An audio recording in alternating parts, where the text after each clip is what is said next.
ಮಾಡುವಾಗ ನೀವು chapter wise question ಬ್ಯಾಂಕ್ನ ಪಕ್ಕದಲ್ಲಿ ಇಟ್ಟುಕೊಂಡೇ ಓದಬೇಕು. ಹಾಗೆಯೇ ಟೀಚರ್ ಹೇಳ್ತಾರೆ ಕೆಲವು ಸಲ ಕ್ಲಾಸಲ್ಲಿ, this question is very important, ಪರೀಕ್ಷೆಗೆ ಬರ್ಬೋದು, ಅದನ್ನು ಚಾಪ್ಟರ್ ವೈಸ್ ಕ್ವಶನ್ ಬ್ಯಾಂಕಲ್ಲೇ ನೀವು ನೋಟ್ ಮಾಡ್ಕೋಬೇಕು. ಓದುವಾಗ ನಿಮಗೆ ಅನ್ನಿಸ್ಬೋದು ಈ ರೀತಿ ಕ್ವಶನ್ ಕೇಳಬಹುದಲ್ಲ ಅಂತ, ಅದನ್ನು ಸಹ ಅಲ್ಲೇ ಬರ್ಕೋಬೇಕು. R2 ಅಂದರೆ ರಿಫ್ಲೆಕ್ಟ್ ಅಂತ ಹೇಳ್ತೇವೆ.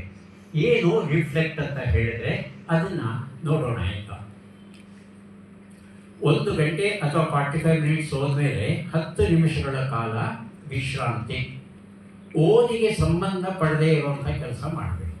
Which is not directly related to your studies. ಹಾಡ್ಬೋದು, ಇನ್ಸ್ಟ್ರೂಮೆಂಟಲ್ ಮ್ಯೂಸಿಕ್ ಗೊತ್ತಿದ್ದರೆ ಕಲಿಯಬಹುದು. ಹಾಡಕ್ಕೆ ಬರಲ್ಲ ಸಹ, ಇನ್ಸ್ಟ್ರೂಮೆಂಟಲ್ ನುಡ್ಸಕ್ಕೆ ಬರಲ್ಲ ಅಂದರೆ ಮ್ಯೂಸಿಕ್ ಕೇಳಬಹುದು. ಆದರೆ ಮ್ಯೂಸಿಕ್ ಕೇಳಬೇಕಾದ್ರೆ ಒಂದು ಕಂಡೀಷನ್, ಮ್ಯೂಸಿಕಲ್ಲಿ ಲಿರಿಕ್ ಇರಬಾರ್ದು, ಹಾಡಿರಬಾರ್ದು, ಓನ್ಲಿ